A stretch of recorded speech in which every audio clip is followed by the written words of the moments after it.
हे sir, economic classes में आप सभी लोगों का स्वागत है। आज हम पैटर्न ऑफ सोशल चेंज के बारे में पढ़ेंगे कि सोशल चेंज का पैटर्न किस टाइप का होता है। तो पहला सोशल चेंज का जो पैटर्न होता है वह लिनियर होता है। Society moves in a straight upward direction, for example continuous improvement. इसका मतलब होता है कि जो सोसाइटी होती है उसका अपवर्ड डायरेक्शन में हमेशा मूवमेंट देखने को मिलता है। यह जो मूवमेंट होता है वह हमेशा आगे की तरफ होता है। जैसे अगर वर्तमान समय में देखा जाए तो महिलाओं की स्थिति दिन प्रतिदिन सुधर रही है। तो महिलाओं की स्थिति में ये जो सुधार हो रहा है ये सतत हो रहा है, जो लीनियर चेंज को दिखाता है। सेकेंड है हमारा cyclical change. Society rise fall and rise again, for example cultural cycle. अगर हम साइक्लिकल चेंज की बात करें तो इसके अंतर्गत कोई भी सोसाइटी पहले इम्प्रूव करती है, फिर गिरती है, फिर इम्प्रूव करती है।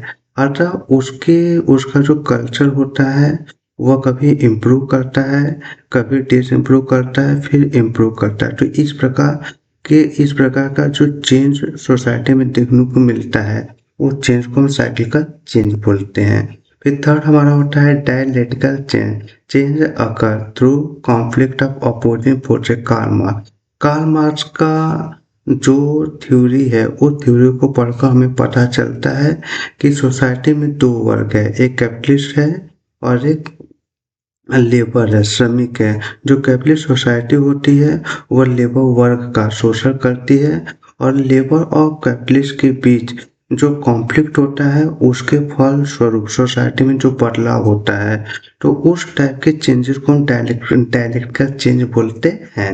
फिर फोर्थ हमारा है मल्टीलिनियर चेंज।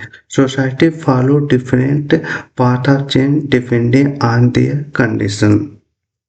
अगर हम इसके अंतर्गत बात करें तो जो अलग अलग सोसाइटी होती है, अलग अलग सोसाइटी में अलग अलग टाइप का बदलाव होता है और उनका जो बदलाव का स्वरूप होता है वह भी अलग अलग होता है, जिसको हम देखकर यह अनुमान लगा सकते हैं कि सोसाइटी में जो बदलाव हो रहा है वह अलग अलग तरीके से हो रहा है और सभी सोसाइटी के बदलाव का जो ट्रैक है, जो रूट है, जो पाथ है वो अलग अलग है। फिर फिफ्थ है हमारा evolutionary pattern. Simple society, complex society. यानी इसका मतलब सोसाइटी में आपको इवोल्यूशनरी पैटर्न देखने को मिलते हैं, इवोल्यूशनरी डेवलपमेंट देखने को मिलते हैं। हमारी सोसाइटी सिंपल से कॉम्प्लेक्स में कन्वर्ट होती है। जैसे इसमें अर्बन एरिया में देखने को मिलता है कि लाइफ किस तरीके से सिंपल से कॉम्प्लेक्स लाइफ में कन्वर्ट हो रही है। फिर हमारा सिक्स है revolutionary pattern. Certain A right rapid transformation, for example French revolution. यानी इसके अंतर्गत जो सोशल चेंज होता है वह एकाएक होता है, काफी तेजी से होता है। ठीक, जो हमें फ्रेंच रिवोल्यूशन के दौरान देखने को मिलता है। Thank you.